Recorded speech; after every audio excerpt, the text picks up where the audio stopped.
السلام عليكم ورحمة الله وبركاته. الحمد لله رب العالمين والصلاة والسلام على رسول الله وآله وصحبه أجمعين. கண்ணியத்திற்கும் பெருமதிப்பிற்கும் உரிய எல்லாம் வல்ல அல்லாஹ்வின் நல்லடியார்களே, அல்லாஹ்வுடைய பேரருளால் ரமலான் மாதத்தினுடைய 18 நோன்புகளை நிறைவு செய்த நிலையில் 19வது நோன்பை எதிர்பார்த்தவர்களாக நாம் அனைவரும் இந்த இரவு தொழுகையை நிறைவேற்றிய நிலையில் இந்த சபையிலே ஒன்று திரண்டிருக்கிறோம். மனிதன் அல்லாஹுடைய அழகிய படைப்பு என்கிற தலைப்பின் கீழ் மனித வாழ்க்கையில் அந்த மனிதனுடைய குணாதிசயங்கள் தொடர்பாக இஸ்லாம் நமக்கு போதிக்கிற போதனைகள் என்ன என்பதை தொடர்ச்சியாக நாம் பார்த்து கொண்டு வருகிறோம். ஏறத்தாழ இந்த தலைப்பில் 7 தொடர்களை நிறைவு செய்த நிலையில் 8வது தொடரை இன்றைய தினத்தில் நாம் பார்க்க இருக்கிறோம். நேற்றைய தினம் பெண் என்கிற இனம் ஆண் இனத்தை விட்டு உடலால், மனதால், பண்பாடுகளால், பல்வேறு காரியங்களால் வேறுபட்டு நிற்கக்கூடிய அந்த பெண் இனம் என்பவள் உண்மையில் மிகப்பெரிய தியாகத்திற்கு மத்தியிலும் நம்பிக்கைக்குரியவளாகவும் வாழக்கூடிய ஒரு இனம்தான் என்பதை திருமறை குர்ஆனும் ஹதீஸும் நமக்கு சொல்லித் தரக்கூடிய சில அடிப்படைகளை நாம் அறிந்து கொண்டோம். எந்த அளவிற்கென்றால் ஆண்களுக்கு சரிநிகர் அறிவு படைத்தவர்கள் பெண்கள் தான், அது மாற்றமே கிடையாது. ஆண்களுக்கு தான் அறிவு கொஞ்சம் கூட, பெண்களுக்கெல்லாம் அறிவு கொஞ்சம் குறைவுங்கிற சிந்தனையில இருக்குது. பெண் புத்தி பின் புத்தி என்பார்கள். அந்த சித்தாந்தத்தை இஸ்லாம் உடைக்குது. அல்லாஹ் ஆணுக்கு எப்படி அறிவு கொடுத்தானோ பெண்ணுக்கு எப்படி அறிவு கொடுத்திருக்கிறான். ஆனால் இவர்கள் இருவருமே குணாதிசயங்கள் வேறுபட்டு நிற்பதன் காரணத்தினால் ஆண் யோசிக்கிறதை எல்லாம் பெண் யோசிக்க மாட்டான். பெண் யோசிக்கக்கூடிய காரியங்களை எல்லாம் ஒரு ஆண் யோசிக்க மாட்டார். வித்தியாசமாக இவர்கள் சிந்தனைகள் இருக்கிறதே தவிர இவர்களில் ஒருவருக்கு அறிவு கூட மற்றொருவருக்கு அறிவு குறைவு என்ற ரீதியில் இஸ்லாம் பார்ப்பது கிடையாது. அது குறித்த செய்திகளை நேற்றைக்கு நாம் பார்த்தோம். ஆனால் ரசூலுல்லாஹ் இவ்வளவு தூரம் பெண்களை குறித்து உயர்வாக பேசியிருந்தாலும், அல்லாஹ்வுடைய மார்க்கம் பெண்களுக்கென்று தனி ஒரு முக்கியத்துவத்தை, மதிப்பை, மாண்பை கொடுத்திருந்தாலும் ஒரு சில இடங்களில் பெண் சமூகத்தை அல்லாஹ்வுடைய தூதர் அவர்கள் கடுமையான வார்த்தைகளை கொண்டு அவர்களை விமர்சனம் செய்த நிகழ்வை பார்க்க முடிகிறது. இதெல்லாம் ஒரு அடிப்படையாக வைத்துக் கொண்டு முழு பெண்கள் பாவத்துக்குரியவர்கள் நினைச்சிடக்கூடாது. அல்லாஹ் நாடிய நல்ல பல கட்டுப்பட்டு நடக்கக்கூடிய பெண்கள் எல்லா கால பொழுதுகளிலும் இறைவன் வைத்திருக்கிறான். நல்ல பெண்கள் சமுதாயத்தில் இருக்கிறார். ஆனால் பெரும்பான்மையான பெண்கள் எப்படி இருப்பார்கள் என்றால் இறை நியதிக்கு எதிராக, இறை மார்க்கத்துக்கு எதிராகத்தான் நடப்பார்கள் என்பதை நபி அவர்கள் பலமுறை சொல்லி இருக்கிறார்கள். நம்ம எல்லாருக்குமே தெரிந்த பிரபலியமான ஒரு செய்தி. ரசூலுல்லாஹ் சொன்னாங்க, இத்தலாத்து ஃபில் ஜன்னா ஃபராய்து அக்ஸர அஹ்லில் ஃபுகரா. நான் சொர்க்கத்தை எட்டி பார்த்தேன், அதில் அதிகம் யார் இருந்தார்கள்? ஏழைகள் இருந்தார்கள். வத்தலாத்து ஃபின்னார் ஃபராய்து அக்ஸர அஹ்லில் நிசா. நான் நரகத்தை எட்டி பார்த்தேன், அதில் அதிகமாக பெண்கள் இருப்பதை பார்த்தேன் என்றார்கள் நபி அவர்கள். சில லட்சம் முறை கேட்டாச்சு இந்த வார்த்தையை. இதையேட்ட மறுபடியும் பேச போறீங்களா அப்படின்னா இது கடந்து போற வார்த்தை கிடையாது. நீங்கள் பார்க்கலாம், எல்லா விதமான பாவத்திலும் முன்னணியில் நிற்பவர்கள் ஆண்கள், நரகத்தில் முன்னணியில் நிற்பவர்கள் பெண்கள். அப்போ வித்தியாசம் இருக்கிறது. உண்மையில் சிந்திப்பதற்கு அந்த ஏதோ ஒரு கருத்தை நபி அவர்கள் அங்க பதிவு வைக்கிறாங்க. அப்படி நபி அவர்கள் பெண்களை குறித்து சொன்ன விமர்சனத்துக்குரிய வார்த்தைகள் என்ன? ஏன் ரசூலுல்லாஹ் அப்படி பயன்படுத்தணும்? உண்மையில பெண்கள்கிட்ட உள்ள தவறுகள் என்ன என்பதை இன்றைய தினத்தினுடைய தலைப்பில் நாம் பார்க்க இருக்கிறோம். அதில் முதலாவதாக நீங்கள் பார்க்கலாம், சஹீஹ் முஸ்லிமுடைய 2742வது நபிமொழி. அபூ சயீத் அல் குத்ரி ரலியல்லாஹு அன்ஹு அவர்கள் அறிவிக்கிறார்கள், ரசூலுல்லாஹ் சொன்னார்கள், வத்தக்குன் நிசா, மக்களை நீங்கள் பெண்கள் விஷயத்தில் பயந்து கொள்ளுங்கள். அவ்வளவு ஃபித்னத்தி பனி இஸ்ராயில் காலத்து ஃபின் நிசா. பனி இஸ்ரவேல் ஒரு சமூகம் இருந்துச்சா, மூசா நபிக்கு குறைச்சல் கொடுத்த சமூகம். பல இறை தூதர்களை கொன்ற சமூகம், பல இறை தூதர்களை மறுத்த சமூகம், ஈசா நபியை கொல்ல துடித்த சமூகம். இன்னைக்கு வரைக்கும் இஸ்ரேல் சமுதாயத்தில் பாலஸ்தீன மக்களுக்கு எதிராக துன்புறுத்தி கொண்டிருக்கிற சமூகம் இந்த பனி இஸ்ரவேல் சமுதாயம். ரசூலுல்லாஹ் சொல்றாங்க, பனி இஸ்ரவேல் சமுதாயத்தில் ஏற்பட்ட முதல் குழப்பத்துக்கு காரணம் பெண் தான். யார் காரணமா? அவ்வளோ பெரிய கிரிமினல் புத்தி அங்க வந்துச்சு. அதுல முதல்ல வந்த அந்த குற்றமும் குழப்பமும் யாரால் ஏற்பட்டது என்றால் அந்த சமுதாயத்தினுடைய பெண்களால் தான் ஏற்பட்டது என்று அல்லாஹ்வுடைய தூதர் அவர்கள் சொல்வதை பார்க்க முடியும். அதே மாதிரி இன்னொரு செய்தி, சஹீஹ் முஸ்லிம் 2741வது நபிமொழி, உஸாமத் இப்னு ஸைத் ரலியல்லாஹு அவர்கள் இந்த செய்தியை அறிவிக்கிறார்கள். ரசூலுல்லாஹ் சொல்றாங்க, மா தரத்து பாதி ஃபின்னாஸ் ஃபித்னத்தன் அதர்ர அலர் ரிஜாலி மினன் நிசா. ஆண்களுக்கு இடரளிக்கக்கூடிய எனக்கு பிறகு, ரசூலுல்லாஹ் சொல்றாங்க, எனக்கு பிறகு ஆண்களுக்கு இடரளிக்கிற எந்த ஒன்றையும் நான் விட்டு வைக்கவில்லை, பெண்களை தவிர. நாங்க சொல்லலாம், இந்த பெண்கள் இருக்கிறாங்க, இவர்கள் இடரளிக்கக்கூடிய நபர்கள். நான் எல்லா இடரையும் உடைச்சிட்டேன், அதுக்கு தீர்வையும் சொல்லிட்டேன், இவங்களுக்கு தீர்வே கிடையாதுன்னு. நீ ஏன் பாத்தீங்க பண்ணிக்க தப்பிச்சு கேட்கிற விதத்தில் அல்லாஹ்வுடைய தூதர் அவர்கள், இவர்கள் பெரிய இடர், மிகப்பெரிய சிரமம், மிகப்பெரிய சங்கடம், அதை நீதான் தாண்டி தடுக்கி விழுந்து தப்பிச்சு போகணும், அது உன் கையில தான் இருக்குது என்கிற அளவில் அல்லாஹ்வுடைய தூதர் அவர்கள் பெண்களை ஒரு இடராக சொன்ன ஒரு செய்தியையும் நம்மால் பார்க்க முடிகிறது. ஒரு செய்தியில சொல்றாங்க, பனி இஸ்ரவேல் சமுதாயத்தினால்கான குழப்பம் பெண்ணால் ஏற்பட்டது. இன்னொரு செய்தியில் சொல்கிறார்கள், மிகப்பெரிய இடர் அது, அதுக்கு தீர்வும் கிடையாது. அது யாருதான்? ஆண்களுக்கு இடரளிக்கக்கூடிய இடத்தில் பெண்கள் இருக்கிறார்கள் என்று அல்லாஹ்வுடைய தூதர் அவர்கள் சொன்னார்கள். இந்த ரெண்டு செய்தி மட்டும் வச்சு பெண் இனமே கெட்டவர்கள் முடிவெடுக்க கூடாது. அதுக்கு மாற்றமா ரசூலுல்லாஹ் இன்னொரு செய்தி சொல்லி இருக்கிறாங்க. நீங்கள் பார்க்கலாம், சஹீஹ் முஸ்லிம் 1467வது நபிமொழி, அத்துன்யா மத்தாஉ, இந்த முழு உலகம் இருக்கிற இது அத்தனையும் அற்ப இன்பம். வ கைரு மத்தாஇ துன்யா இம்ராத்து சாலிஹா. இந்த அற்ப உலகத்தில் மேன்மையான சொத்து தெரியுமா? பெரிய சொத்து, கண்ணம் கிடையாது, வெள்ளி வைரம் கிடையாது, மிகப்பெரிய நிலம் கிடையாது, வேற எதுவுமே கிடையாது. இம்ராத்து சாலிஹா, நல்ல பெண் என்றார்கள் நபியவர்கள். அப்ப அங்க என்ன சொன்னாங்க? பெண்ணு பெரிய டேஞ்சரா பாத்துக்கங்கிறாங்க. இங்க என்ன சொல்றாங்க? உலகத்திலேயே ஒரு பெரிய சொத்துனா, நீ கட்டிய வீட்டை விட, நீ சேர்த்த தங்க வெள்ளியை விட, மற்ற உலக வாழ்வாதாரத்தை விட பெண்தான் மிகப்பெரிய சொத்து, மிகப்பெரிய செல்வம் என்று அல்லாஹ்வுடைய தூதர் அவர்கள் சொன்னார்கள். ஏன் இந்த பாகுபாட்டை ரசூலுல்லாஹ் காட்டுறாங்க? எதனால் பெண் சமூகத்தை குறித்து நபி அவர்கள் இவ்வாறு விமர்சனம் செய்திருக்கிறார்கள் என்று நீங்கள் பார்த்தால், நல்ல பெண்கள் என்பவர்கள் சமுதாயத்தில் குறைவு. அதிகமான பெண்கள் எப்படி இருப்பார்கள்? பெண்களுடைய மென்டாலிட்டி எப்படி இருக்கும் அப்படின்னா, நாங்கள் கட்டுப்பட மாட்டோம். நாங்க எப்படி இருப்போம்? கட்டுப்பட மாட்டோம். நாங்களும் ஆதிக்கம் செலுத்துகிற இடத்திற்கு வருவோம். ஏன் ஆண் தான் செலுத்தணுமா? பெண்களாகி நாங்க ஆதிக்கம் செலுத்தக்கூடாதா? ஏன் உங்களுக்கு மட்டும்தான் அறிவு இருக்குதா?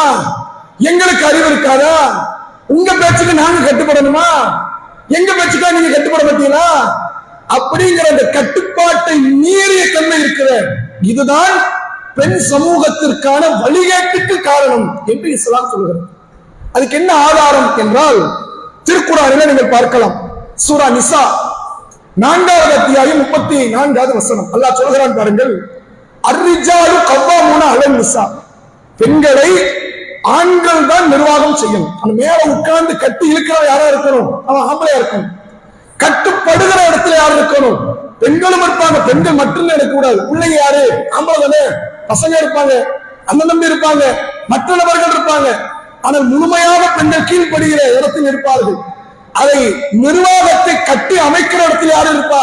குடும்ப தலைவராக தகப்பனார் இருப்பாரு, கணவர் இருப்பாரு, அண்ணன் இருப்பாரு, மகன் இருப்பாரு. ஆண்கள் மட்டும்தான் நிர்வாகத்தை கட்டி அமைக்கிற இடத்தில் இருப்பார்கள். கட்டுப்படுகிற இடத்தில் பெண்கள் இருப்பார்கள். சொல்லிட்டு அடுத்து அல்லாஹ் சொல்றான் பாருங்க. ஏன் இந்த பாகுபாடு தெரியுமா? அல்லாஹ் சொல்லுகிறான், பிமா ஃபத்தலல்லாஹு பஅல்லஹும் அலா பாலின் வ பிமா அன்ஃபகு மின் அம்வாலிஹிம். சிலரை விட சிலருக்கு நான் தகுதியை கொடுத்திருக்கிறேன். அது உங்களுக்கு தெரியாது. இது மட்டுமில்லை, ஆண்கள் பெண்களுக்கு பொருளாதாரத்தை செலவினம் செய்கிறார்கள். எனவே ஆண்கள் மேல இருப்பாங்க. மேல இருப்பாங்கன்னு என்ன அர்த்தம்? நீங்க கீழே உட்காருங்க, அவங்க என்ஜினியர், அந்த வேலை கிடையாது. அவன் கட்டுப்பாட்டுக்குரிய வார்த்தை அவன் சொல்லுவான். கட்டுப்படுகிற வேலையை நீங்க பார்த்துக்கணும். இதுதான் நிர்வாக அமைப்பு. இந்த நிர்வாக அமைப்புல இல்ல நானும் நீங்க அதிகாரம் செலுத்தணும் எல்லாருக்கும் நடக்குமா, சாத்தியப்படுமா? இப்ப உதாரணத்துக்கு நீங்க பாருங்க, ஒரு நாட்டுக்கு ஒரு ஆள ஆட்சியாளர் ஆக்கியாச்சு. இவர் தான் யாரு? பிரதமராகவோ அதிபராகவோ முதலமைச்சராகவோ ஆக்கியாச்சு. என்ன நீ மட்டும் சட்டம் சொல்ற, நானும் சொல்லுவேன், உங்க ஆட்சிதான் கேட்க முடியாது. நாடு சரியா போக உருப்படி ஆகுமா? ஆகா. ஒரு பள்ளி எடுத்துக்கங்களேன், இவங்க எல்லாம் நிர்வாகி வச்சாச்சுங்க. அந்த நிர்வாகத்துக்கு கீழ்படிவதுதான் அந்த பள்ளியில் உள்ள கட்டமைப்புக்கான அழகு. எல்லாரும் அதிகாரம் பண்ணுவாங்க அப்படின்னா அது பள்ளியை சீராக கொண்டு போய் சேர்க்காது. எல்லா இடத்துலையுமே நிர்வாகத்துக்கு கட்டுப்படும். குடும்பத்துக்கு எல்லாம் சொல்றேன், ஆம்பளைங்க நிர்வாகி இருப்பாங்க, பெண்களாகி நீங்கள் கட்டுப்பட்டு போங்க சொல்லிட்டு அடுத்த வார்த்தையெல்லாம் சொல்கிறான் பாருங்கள். நல்ல பெண்கள் யாரு தெரியுமா? நல்ல பெண்கள் ரசூலுல்லாஹ் சொன்னாங்க, நல்ல பெண்கள் உலகத்தில் கிடைக்கிற சொத்துக்களிலேயே மேன்மையான சொத்துனாங்க. அந்த நல்ல பெண்கள் யார் என்றால் காணித்தாற்றும் கட்டுப்படக்கூடியவர்கள். அது மட்டுமல்ல, ஹாஃபிலாத்துல் கைபி பிமா ஹஃபிலல்லாஹ், அல்லாஹ் எந்த கற்பை காத்துக்கொள்ள வேண்டும் என்று கட்டளையிட்டாலோ அதை மறைவிலும் அவர்கள் காத்துக் கொள்வார்கள். கணவனை தவிர யாருக்கும் சொந்தம் கிடையாது, யாரை நான் அனுபவிக்க முடியாது, யாரும் என்னை பார்த்து ரசிக்க முடியாது என்று அவர் மறைந்து வாழ்வார். ரெண்டு பெண் பண்பு இருந்தால்தான் அவர் நல்ல பெண். என்ன பண்பு இருக்கணும்? கற்பை காத்துக் கொள்வால், கட்டுப்பட்டு நடப்பார். சமுதாயத்தில் இந்த முஸ்லிம் சமுதாயம் இல்லை, மொத்தமாவே பெண் சமுதாயத்தை நீங்க பார்க்கலாம், கற்பை காக்கக்கூடியவர்கள் அதிகமாக இருக்கிறாங்க. 199 ஆகிறாங்க பெண்கள் தான் கற்பை காத்துக்கிட்டு இருக்கிறாங்க, ஆண்கள் அந்த காப்பது கிடையாது. அப்ப அந்த அளவிற்கு கற்பை காத்திருந்தாலும் கட்டுப்பாடு என்ன இல்லை, துணி அளவு கிடையாது. பெரும்பான்மையான பெண்கள் தங்கள் தகப்பன்மார்களுக்கோ தங்கள் கணவன்மார்களுக்கோ அல்லது நிர்வாகத்தினுடைய கட்டமைப்புக்குள் வந்த தன் மகனுக்கோ கட்டுப்படுகிற இடத்தில் பெண்கள் கிடையாது. இதுக்கு நம்ம பல ஆதாரத்தை காட்டலாம். நீங்க ஒவ்வொரு ஆதாரமா பாருங்க. நேற்றைய தினத்தை பார்த்தோம், மூசா அலைஹிஸ்ஸலாமுடைய தாயார் தன் பிள்ளைக்கு கடலை போட்டாங்க, கட்டுப்பாடு. மரியம் அலைஹிஸ்ஸலாம் அவர்கள் தனக்கு கிடைத்த பிள்ளையை தன் பிள்ளை என்று ஒப்புக்கொண்டாங்க. மறுத்திருக்கிறார், என் பிள்ளை கிடையாது, வெளியில இருக்கணும்னு சொல்லிருக்காங்க இல்லையா? அல்லாஹ்க்கு கட்டுப்பட்டார்கள், இது என் பிள்ளைதான் சொல்றாங்க, அல்லாஹ் அவரை பாதுகாத்தாங்க. இதை தாண்டி நீங்க பாருங்க, மக்காங்கிற ஒரு நகரம் உருவாச்சு. மக்கா எப்படிப்பட்ட நகரம்? முஸ்லிம்களுடைய முதன்மை புனித பள்ளி இருக்கிற புனித ஸ்தலம். இந்த மக்கா நகரம் எப்படி உருவாச்சுங்கிறத நீங்க சஹீஹ் புகாரில ஒரு செய்தியில பார்க்கலாம். என்ன வருது அப்படின்னா, அல்லாஹ்வுடைய தூதர் அவர்கள் சொல்கிறார்கள், சஹீஹ் புகாரி 3364 மற்றும் 65வது நபிமொழி, இப்ராஹிம் அலைஹிஸ்ஸலாம் வரதுக்கு முன்னாடி வரைக்கும் மக்கான் ஒரு நகரமே கிடையாது. அது வெறும் பாலைவனம், ஆள் நடமாட்டம் இல்லாத, எந்த விதமான செடி கொடிகள் நட்டு வைக்க இயலாத, விவசாயத்திற்கு அறவே தகுதி அற்ற நிலம் எது? மக்கா நகரம். அங்க ஆலயம் இருந்துச்சு, அது அழிஞ்சு சின்னாபின்னமா போயிடுச்சு. அதை புனர் நிர்மாணம் செய்கிற இடத்துல யார் வாரா? இப்ராஹிம் அலைஹிஸ்ஸலாமும் அவருடைய மகன் இஸ்மாயில் அலைஹிஸ்ஸலாம் வருகிறார்கள். இதுக்கு முன்னாடி அல்லாஹ் என்ன பண்றான்? 2 பேர் வந்து பள்ளி கட்டணும், ஒரு ஊரை ரெடி பண்ணணும், ஊருக்கு மக்கள் வரணும். அதுக்கு அல்லாஹ் என்ன பண்றான்? இப்ராஹிமே, உங்களுடைய மனைவி ஹாஜரையும் உங்களுக்கு இப்ப புள்ள பிறந்திருக்க இஸ்மாயிலையும் கொண்டு போய் மக்கால விட்டுட்டு வாங்கன்ட்டான். இங்க என்ன நடக்க போது இப்ராஹிம் நபிக்கு தெரியாது. மனைவி வாங்கி சொல்லிட்டாங்க இப்ராஹிம் நபி. அவங்களும் பொட்டி படுக்கலாம், தூக்கி கிளம்பியாச்சு. என்ன பொட்டி படுக்க? வேற ஒண்ணும் கிடையாது, உணவையும் தண்ணீரும் எடுத்துக்கொண்டு கிளம்புறாங்க. கொண்டு வந்து ஒரு மரத்துடைய நிழல் பக்கத்துல ஹாஜர் அலைஹிஸ்ஸலாமையும் இஸ்மாயில்ங்கிற குழந்தையை விட்டுட்டு டக்குன்னு திரும்பிட்டாங்க இப்ராஹிம். அப்ப அவங்க கேட்கிற வார்த்தை நீங்கள் பார்க்கலாம், யா இப்ராஹிம் ஐன ததுகபு வ தத்ருகுனா பிஹாதல் வாதி அல்லதி லைஸ ஃபீஹி இன்ஸ் வலா ஷை. இப்ராஹிம் அவர்களே, எந்த விதமான மனிதனும் இல்லாத, விவசாயத்துக்கு அறவே தகுதி இல்லாத நிலத்துல என்னையும் உங்க பிள்ளையும் விட்டுட்டு எங்க போறீங்க அப்படின்னு கேட்கிறாங்க. பதிலே வரல, போய்கிட்டே இருக்கிறாங்க. கொஞ்ச நேரம் ஆகுது, மறுபடியும் அதே கேள்வி கேட்கிறாங்க, பதில் வரல. மறுபடியும் கேட்கிறாங்க, பதில் வரல. அடுத்து கேட்டார்கள், அல்லாஹுல்லதி அமரக்க பிஹாதா, இப்ராஹிம் அவர்களே, இதை அல்லாஹுதான் உங்களுக்கு கட்டளை இட்டானா அப்படின்னு கேட்கிறாங்க. ஆமா அப்படின்னு அந்த ஒரு பதில் தான், வேற எதுவுமே கிடையாது. ஹாஜர் அலைஹிஸ்ஸலாம் தெரியாது, இப்படி கொண்டு வந்து பாலைவனத்தில் விட்டுட்டு போயிடுவாருன்னு தெரியாது, பிள்ளையும் நம்மளை மட்டும் விட்டுருவாங்க, எதுவுமே தெரியாது. கொண்டு வந்து விட்டுட்டு வேண்டியது அல்லாஹ்வின் கட்டளை என்று சொல்லிவிட்டு புறப்படுகிறார் இப்ராஹிம் நபி. அப்ப சொல்றாங்க அந்த வார்த்தை, ரதீத்து பில்லாஹ், நான் அல்லாஹ்வை பொருந்திக் கொள்கிறேன். என்ன காப்பாற்ற யாருக்கு தெரியும்? அல்லாஹ்வுக்கு தெரியும். நீங்க தைரியமா போகணும், பயப்படாம போகணும், அல்லாஹ் பார்த்துக்குவான் என்ன அப்படின்னா. கட்டுப்பாடுக்கு இதை விட ஒரு சிறந்த இலக்கணத்தை காட்ட முடியும். ஏறத்தாழ மரணத்துக்குரிய இடங்க அது. தண்ணி காரியாட்ட சாகணும், அவ்வளவுதான், வேற வழி இல்லை. அங்க சாப்பாடும் செய்ய முடியாது, மக்கள்லாம் கிடையாது, உணவு கேட்க முடியாது, தண்ணி வராது, மழை பெய்யாது. ஏன்னா 6 குளம் இருக்குதா, தண்ணி எடுக்கிறதுக்கு ஒண்ணு கிடையாது. ஆனா அல்லாஹ் பாதுகாத்தான், ஜம்சம் நீரூற்ற கொண்டு வந்து சேர்த்தான். இதை பார்த்து வேற ஒரு பகுதியில் உள்ள அரபுகுல மக்கள் வந்து மக்காவில குடியேறுகிறார்கள். அப்படித்தான் மக்கா நகரம் வளர்கிறது. இஸ்மாயில் நபி வளர்ந்து வருகிறார்கள், காபத்துல்லா கட்டப்படுகிறது. கவனிங்க, அங்க கட்டுப்பாடு ஹாஜர் அலைஹிஸ்ஸலாமுக்கு இல்லைன்னா மக்காங்கிற ஒரு நகரமே உருவாகி இருக்காது. அங்க ஹாஜர் அலைஹிஸ்ஸலாமுக்கு நாயம் கட்டுப்படணும், என்னை இப்படி விட்டுட்டு போறீங்க வெக்காத்துல, நாளா கட்டுப்பட முடியாது என்று சொல்லி இருந்தால் அங்க மிகப்பெரிய இஸ்லாமிய புரட்சி நடைபெற்று இருக்காது. மக்கா என்கிற நகரமோ காபத்துல்லாவோ 2 இறைத்தூதருடைய தியாகமோ வரலாறுகளோ இவர்களுடைய அடிச்சுவடுகளோ அந்த மக்காவில் பதிந்திருக்காது. இன்றைக்கும் உம்ராவுக்கு செல்கிறோம், ஹஜ்ஜுக்கு செல்கிறோம், சஃபா மர்வாவிலே சஹீ செய்கிறோம். யாருடைய தியாகம்? இந்த ஹாஜர் அலைஹிஸ்ஸலாமுடைய தியாகம். ஜம்சம் தண்ணீரை பருகிறோம், யாரை நினைத்து? இந்த ஹாஜர் அலைஹிஸ்ஸலாம் தண்ணீருக்காக பாடுபட்டதை நினைத்து. எவ்வளவு பெரிய தியாகம் உள்ள இருக்குது. அத்தனைக்கும் கட்டுப்பாடு என்கிற ஹாஜர் அலைஹிஸ்ஸலாமுடைய ஒற்றை இலக்கணம் தான் அதற்கு காரணம். கட்டுப்பாடை இழந்துட்டீங்கன்னா இவ்வளவு சொல்லப்பட்ட இஸ்லாத்தினுடைய சிறப்புகளை ஒரு பெண் இழந்து விடுவாள். அவள் சிறந்த தாயா இருக்க முடியாது, சிறந்த மனைவியா இருக்க முடியாது, சிறந்த சகோதரியா இருக்க முடியாது, சிறந்த மகளா இருக்க முடியாது. மொத்தத்தில் அவள் சிறந்த பெண்ணே கிடையாது. எப்போது அவள் சிறந்த பெண்ணாக இருப்பாள்? தியாகத்தால் அல்ல. நிறைய தியாகம் நாங்க பண்றோம், தியாகம் பண்ணிட்டீங்கன்னா நீங்க சிறந்த பெண் ஆயிருவீங்களா? ஆக முடியாது. நிறைய வழிபாடு செய்கிறோம், நீங்க தான் நரகத்தில் அதிகம். வழிபாடு உங்களை காப்பாற்றுமா? காப்பாற்றாது. எது காப்பாற்றும்? நீங்க சொன்னா நான் கேட்கிறேன் என்று இறைவனுக்கு எப்படி நீங்கள் கட்டுப்படுவீர்களோ, இறை தூதர்களுக்கு எப்படி நீங்கள் கட்டுப்படுவீர்களோ, அப்படி உங்களை திருமணம் முடித்த கணவனுக்கும், உங்களை பெற்றெடுத்த தந்தைக்கும், உங்களுடைய அடுத்த நிர்வாக பொறுப்புக்கு வரக்கூடிய அந்த குடும்ப ஆண்களுக்கும் நீங்கள் கட்டுப்பட்டால் மட்டும்தான் சிறந்த பெண்களாக நீங்கள் மாற முடியும் என்கிறது இஸ்லாம். இந்த கட்டுப்பாடு சில நேரத்தில் சஹாபி பெண்மணிகளுக்கு குறை வந்திருக்கு. அது ரசூலுல்லாஹ் எவ்வளவு அழகா ஹேண்டில் பண்ணாங்க பாருங்க. நபி அவர்கள் இறுதி நேரம், அந்த நோய்வாய்ப்பட்ட நேரம், பள்ளிவாசலுக்கு போய் ஜமாத்து தொழுகை வைக்க முடியாது என்கிற நிலையை ரசூலுல்லாஹ் அடையறாங்க. பிலால் ரலியல்லாஹு அன்ஹு வராங்க. அல்லாஹ்வுடைய தூதர் பாங்க சொல்லியாச்சு, இப்ப தொழு வைக்கிற டைம் ஆயிடுச்சு.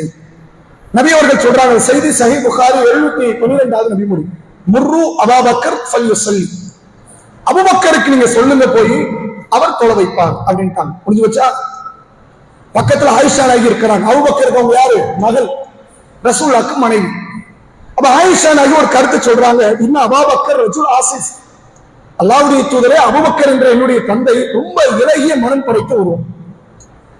சலா, அதாவது அவங்க சொல்றாங்க தொடர்ச்சியாக, எக்கும் மக்காம எபுக்கி சலா யுக்திர் அலா கராத்தி, அவர் தொழுகையில் குர்ஆனை ஓதுவாரே ஆனால் கராத்தை முழுமைப்படுத்த மாட்டார்.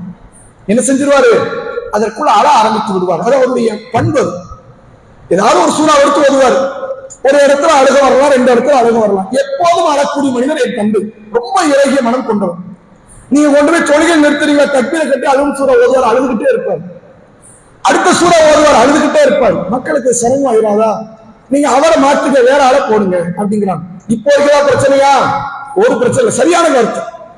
ஒரு ஆளை தொலைக்கு கூப்பிடுறோம், இவர் தொலை வைக்கட்டும், இவராக காத்தை மீட்டிடுவார், வேண்டாம். இல்ல இவர் சுஜூதுல ரொம்ப நீட்டிடுவார், முதுகுனா வலிக்க வேண்டாம் சொல்ற தப்பா? தப்பு கிடையாது. ஆயிஷா அந்த கருத்தை பதவி வைக்கிறான், எந்த தப்பு இல்லை. ரசூல் அந்த கருத்துக்கு மதிப்பு கொடுக்கிற உடனே சொன்னார்கள், முர்ரு அபூபக்கர் ஃபல்யுஸல்லி, அபூபக்கரை தொலை சொல்லுங்கள் என்று கட்டளையிட்டு நபி அவர்கள் சொல்றாங்க. ஆயிஷானுக்கு அமைதியா இருக்கணும்ல, உடனே அடுத்து பேசுறாங்க, அல்லாஹ்வுடைய தூதர் என் தந்தை கட்டளையிடாதீங்க, அவர் தொழ ஆரம்பித்தார், ஒரு இலகிய மனம் கொண்டு படைத்தவர், அவர் அழ ஆரம்பித்து விடுவார், கட்டளையிடாதீர்கள் அப்படிங்கிறாங்க. மறுபடியும் ரசூலுல்லாஹ் சொல்றாங்க, முர்ரு அபூபக்கர் ஃபல்யுஸல்லி, அபூபக்கருக்கு கட்டளையிடுங்கள், அவர் தொழ வைக்கட்டும்ங்களாம். இது என்ன புரிஞ்சுக்க? நபி நம்ம வார்த்தையை எடுத்துக்கலன்னு புரிஞ்சுக்கணும், அவ்வளவுதானே. சரி, அது நபினா யாரு? நம்ம வீட்டுக்காரர் மட்டுமா? ஒரு மார்க்கத்துக்கான ஒரு மிக முக்கியமான பிரதிநிதியாக அல்ல பார்த்து அனுப்பி இருக்கிறோம். அப்ப அவருக்கு தெரியாதா? நம்ம சொல்ல வேண்டிய சொல்லிட்டோம், வேலை முடிஞ்சு ஒழுங்கணும், அப்படிதான் பண்ணணும். நம்ம இதுக்கு முன்னாடி இதே தலைப்ப ஒரு உரை பார்த்தோம். வாதம் பண்றதுங்கிற விஷயத்துல ரசூலுல்லாஹ்ட்ட பனு தமீம் ஒரு கோபம் வருது, யார தலைவரா ஆக்கணும்னு பிரச்சனை. அபூபக்கர் ரலியல்லாஹு அன்ஹு ஒரு ஆளை சொல்றாங்க, உமர் ரலியல்லாஹு ஒரு ஆளை சொல்றாங்க, 2 பேருக்குள்ள சண்டை. சொல்றதோட வேலை முடிஞ்சிருச்சு. சண்டையை போடணும் அவசியம் இல்லை. யார் முடிவு எடுப்பா? நம்ம தலையை உள்ள போகுது. ரசூலுல்லாஹ் முடிவு எடுத்துட்டு போவாங்க. நமக்கு தேவையான ஒழுங்கிருக்கமா இல்லையா? அவங்க சண்டையிட்டார்கள். வசனத்திற்கு கண்டிச்சான். இங்க அதே காரியம் நடக்குது. ஆயிஷா ரலியல்லாஹு அன்ஹா அவர்கள் சொல்கிறார்கள், அல்லாஹ்வுடைய தூதரே, என் தந்தை நியமனம் செய்யாதீங்க. எத்தனை முறை? 4 முறை நடக்கும். ரசூலுல்லாஹ் சொல்றாங்க, அபூபக்கர் தொழுவீங்க. இல்ல வேண்டாம். மறுபடியும் சொல்றாங்க, அபூபக்கர் தொழுவீங்க. வேண்டாம். மறுபடியும் சொல்றாங்க, அபூபக்கர் தொழுவீங்க. வேண்டாம். இதுக்கு என்ன அர்த்தம்? அப்ப நபியை விட நீங்க முக்கியமானவர் இருந்த அர்த்தமா? அப்படியா? உடனே ரசூலுல்லாஹ் பதில் கொடுத்தாங்க, ஆயிஷாவை நீங்க வாயை மூடுங்க. நீங்க யாரு? யூசுஃபுடைய விஷயத்தில் நடைபெற்ற தோழிகளை போன்ற உங்க பண்பாடுட்டாங்க ரசூல். நீ யாரு? யூசுப் வருகிறார், பழத்தை வெட்டுறது போல வெட்டினாங்க, கையை வெட்டினாங்க. நீங்க துன்யாவை மதிமயங்கக்கூடிய ஆட்கள் பெண்கள். நான் கட்டளையிடுற தூதர் உங்களுக்கு தெரியல. கட்டளையிடக்கூடியது ஒரு நாட்டினுடைய அதிபர் தெரியல. கட்டளையிடக்கூடியது நான் அந்த பள்ளியுடைய இமாம்னு உங்களுக்கு தெரியல.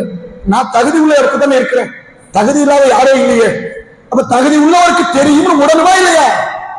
எல்லா இடத்திலும் கருத்து சொல்லி என் கருத்து மட்டும்தான் மேலோங்கப்பட வேண்டும் என்ற எண்ணம் படைத்தவர்கள் பெண்கள். நீங்கள் யார்? யூசுஃபுடைய தோழியர்களை போன்று இருக்கிறீங்கன்னு சொல்லி. இது ஆயிஷா நகி மிகப்பெரிய இறையச்சத்துக்கு இலக்கணம். ஆயிஷா நகி கற்பொழுக்கத்துக்கு இலக்கணம். ஆயிஷா நகி குர்ஆன்ல அல்லாஹ் ஒரு பெண்ணை பற்றி இவர் தப்பற்றவர், இவர் எந்த விதமான குற்றமற்றவர் என்று அல்லாஹ் ஒருவரை பற்றி பேசுறாங்க. அது ஆயிஷா நகி. அந்த ஆயிஷா நகி ரசூலை யாரோட எப்படி பேசுறாங்க? யூசுஃபை பார்த்து. அவர்கள் தோழியர்கள் எப்படி பழத்தை வெட்டுவதற்கு முதல் கரத்தை வெட்டினார்களோ அப்படிப்பட்ட துன்யாவுக்கு மதிமயங்கக்கூடியவர்கள் தான் பெண்களாகி நீங்கள் நாங்கள் சொல்லலாம். ஆயிஷா நாய்க்கு இந்த பட்டம்னா எல்லா பெண்ணுக்கும் இது பொருந்தும். இதுல கவனிக்க வேண்டிய விஷயம் தெரியுமா? ஒரு கருத்து வைக்கப்படுது. யாராலும் கருத்து சொல்லலாம். மனைவி சொல்லலாம், தாய் சொல்லலாம், மகள் சொல்லலாம், சகோதரி சொல்லலாம். எல்லாரும் கருத்து சொல்லுங்க. இதை செய்வோம், அதை செய்வோம், இது வேண்டாம், அது வேண்டாம், எல்லாம் சொல்லுங்க. நான் சொன்ன கருத்து தான் நடக்கணும் அப்படின்னா நீங்கள் யாரும் இல்ல, நல்ல பெண்கள். எல்லா குடும்பத்திலையும் நடக்கும். நான் ஒரு கருத்து சொல்றேன், ஏன் பேச்ச கேட்க மாட்டீங்களா அப்படின்னு முகத்தை தூக்கி வச்சுக்குவாங்க. என் கருத்து மட்டும் அப்படி என்ன அர்த்தம்? நீங்க புருஷனா இருக்க வேண்டியது.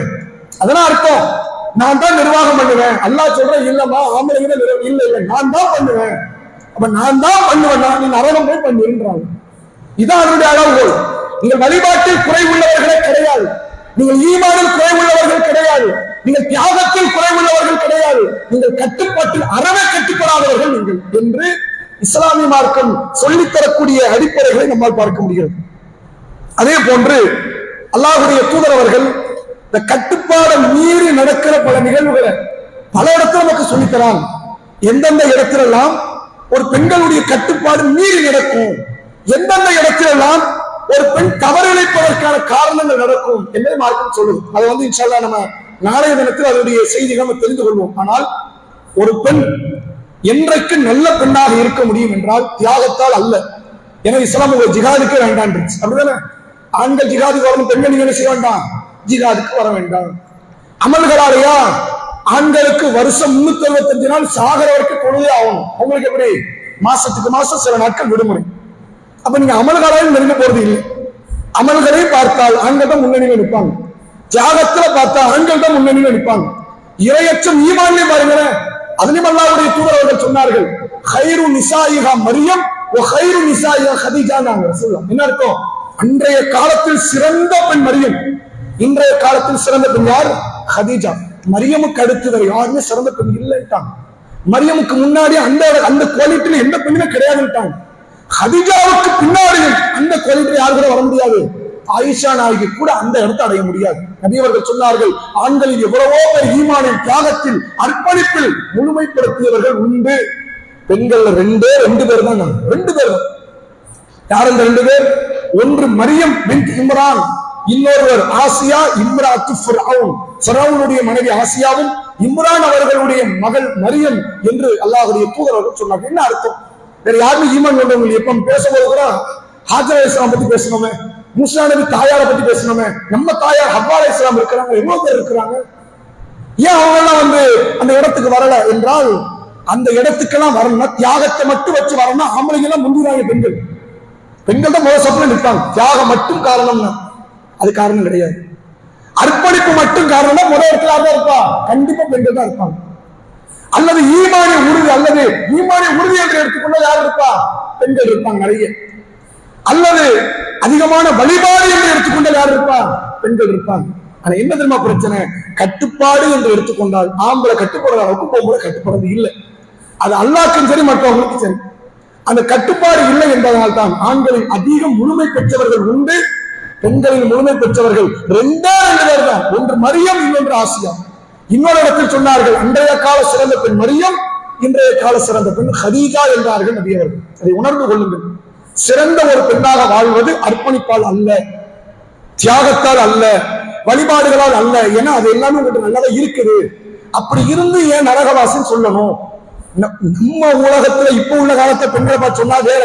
ரசூலுல்லாஹ் யாரை பார்த்து சொன்னாங்க? சஹாபி பெண்மணிகளை பார்த்து சொன்னாங்க.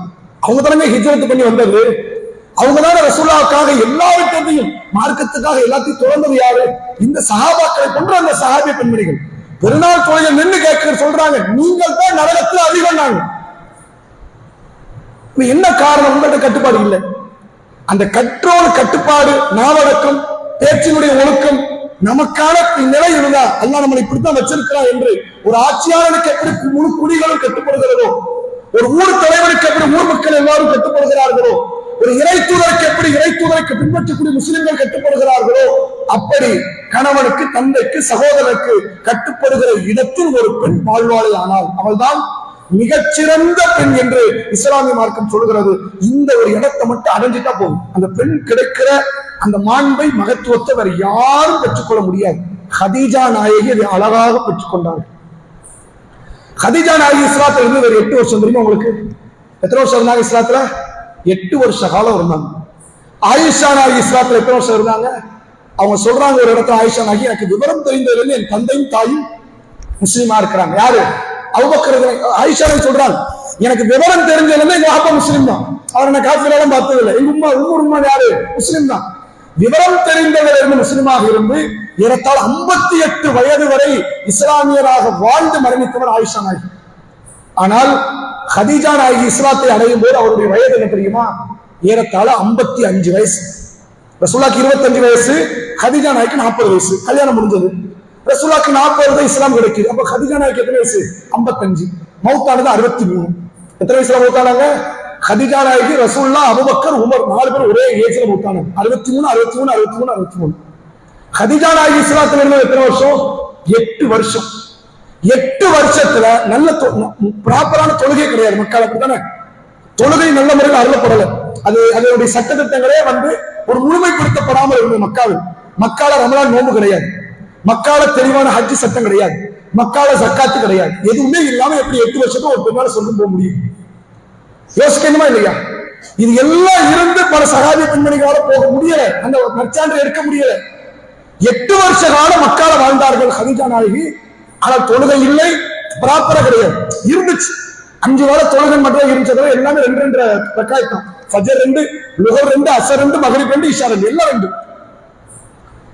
ரமலான் நோன்பு கிடையாது. ரசூலுல்லாஹ் எப்ப மதீனாக்கு வராங்களோ அப்பதான் ரமலான் நோன்பு. ஹஜ் கிடையாது. முதல்ல ரசூலுல்லாஹ் எப்ப ஹஜ் பண்றாங்களோ அப்பதான் ஹஜ் கிரியை கற்றுக் கொடுக்கிறாங்க. ஹுது அன்னி மனாசிக்கக்கும், என்னிடத்திலிருந்து ஹஜ்ஜை கற்றுக்கொள்ளுங்கள் ரசூலுல்லாஹ். ஜக்காத்து கிடையாது. மதீனால ஆட்சி அமைச்சதுக்கு அப்புறம் ஜக்காத்து கடமையாகும். அது கிடையாது, ஜக்காத்து கிடையாது. எந்த பெரிய அமலுமே இல்லாத காலத்துல 8 வருஷத்துல ஒரு பெண்ணால் எப்படி சொர்க்கத்தை அடைய முடியும் என்றால், ஹதீஜா நாயகி சரி பெரிய தியாகம்லாம் பண்ணாங்களா? தியாகம் பண்ண வாய்ப்பும் கிடையாது. ஏன்? ஹதீஜா நாயகி ரோட்ல இறங்கி பிரச்சாரம் பண்ணலையே. ஹதீஜா நாயகி அடிக்க துணிவு கிடையாது. ரசூலுல்லாஹ்னாலே கை வைக்க முடியாது. ஹதீஜா நாயகி மேல கை வைக்க முடியுமா? கை வைக்க முடியாது. அம்மார் ரதியல்லாஹு அடிச்சாங்க, அம்மாருடைய தாயார் சுமையாவை அடிச்சாங்க. ஹதீஜா நாயகி யாரும் தொட்டது கிடையாது, அடிச்சது கிடையாது, யாரும் பரிவாங்கிறது கிடையாது. அப்ப தியாகம் பண்ணலையே. இஸ்லாத்தை எடுத்துக்கிட்டாங்க, வீட்டுக்குள்ள இருந்தாங்க. 8 வருஷத்துக்கு ஒரு பெண்ணால் எப்படி சொர்க்கத்தை அடைய முடியும்? நம்மளும் காலகாலமா தொழுவாங்க, அடைய முடியலையே. நம்ம விடுங்க, ஆயிஷா நாயகியால கூட அந்த நற்சான்று பெற முடியல. எப்படி பெற்றார்கள்? கட்டுப்பாடு மட்டும்தான் காரணம். ரசூலுல்லாஹ் ஒவ்வொரு நேரம் நினைவுபடுத்துறாங்க, ஹதீஜா மாதிரி கட்டுப்படக்கூடிய பெண்ணே கிடையாது. கட்டுப்பாடால் தான் ஹதீஜா நாயகி மிக உயர்வான இடத்தை அடைஞ்சாங்க. ஒரு முறை நபி அவர்கள் ஹிரா குகையில் இருக்கிறாங்க. ஜிப்ரீல் அலைஹிஸ்ஸலாம் பேசிக் கொண்டிருக்கிறாங்க. ஜிப்ரீல் அலைஹிஸ்ஸலாம் சொன்னாங்க, அல்லாஹ்வுடைய தூதரே, உங்கள் மனைவி ஹதீஜா மேல வந்துகிட்டு இருக்கிறாங்க. ஹிரா குகை எவ்வளவு பெரிய அடி உயரம் தெரியுமா? அதுல அந்த காலத்துல எந்த விதமான ஸ்டெப்போ கை பிடிமான ஒண்ணு கிடையாது.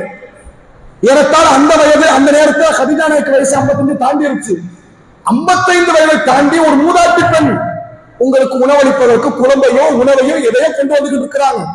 அவங்களுக்கு நீங்கள் சொல்லுங்கள், எந்த விதமான கூச்சலும் குழப்பம் மற்ற சொர்க்கத்திலே முத்தாலான மாளிகை என்ற கதீஜாவுக்கு இருக்கிறது என்று சொல்லுங்கள் என்றார். எப்படி பெற முடியும்? கதீஜா நாயகி தெளிவாக உணர்ந்து வைத்திருந்தார்கள், இவர் என் கணவர், அதை தாண்டி என் தூதர், என் தூதருக்கும் என் கணவருக்கு நான் கட்டுப்படணும்.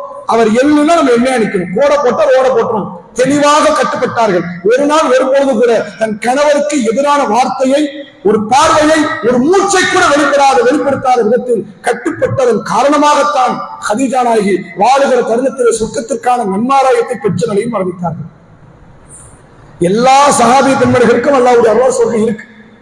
அதே போன்று எல்லா ரசூலுல்லாஹ்வுடைய மனைவிமார்கள் ஏனைய 10 பேருக்கும் இறைவன் அருளால் அவன் நாடினால் சொர்க்கம் இருக்கு. ஆனால் கதீஜா நாயகிக்கு கிடைச்ச நற்செய்தி அவங்களுக்கு கிடைக்கல.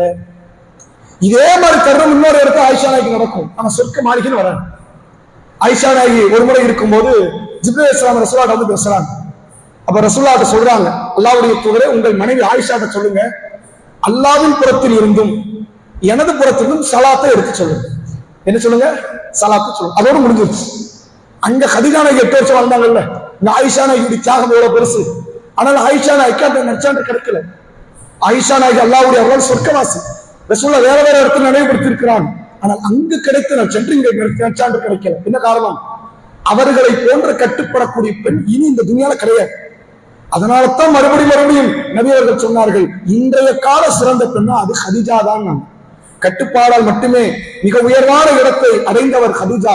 தலை சிறந்த ஒரு பெண்ணாக வாழ வேண்டும் என்றால் முழுமையாக கீழ்ப்படியுங்கள், சரணாகதி அடையுங்கள். அப்படி சரணாகதி அடைவது அல்லாஹ்வுக்கும் அல்லாஹ்வுடைய தூதருக்கும் மார்க்கத்துக்கு விரோதம் வராத விதத்தில் பெற்ற தந்தைக்கும் கணவருக்கும் உடன்பிறப்புக்கும் மகனுக்கும் கட்டுப்படுகிற இடத்தில் ஒரு பெண் என்றைக்கு மாறுகிறாரோ, குழப்பத்தை தன் நாவுகளால் வெளிப்படுத்தாத இடத்தில், சங்கடங்களை தன் நாவுகளால் வெளிப்படுத்தாத இடத்தில் எப்போது ஒரு பெண் தன் நாவை மூடி தன் வாயை மூடி கட்டுப்படுகிற இடத்தில் வருகிறாளோ, அப்போதுதான் சிறந்த பெண்ணாகவும் சொர்க்கத்திற்குரிய நன்மாராயத்தை பெறக்கூடிய இடத்திலும் ஒரு பெண்ணால் வாழ முடியும் என்பதை சொல்லி என்னுடைய உரையை நிறைவு செய்கிறேன். வாஹிரு தஅவானா அல்ஹம்துலில்லாஹி ரப்பில் ஆலமீன். அஸ்ஸலாமு அலைக்கும் வரஹ்மத்துல்லாஹி.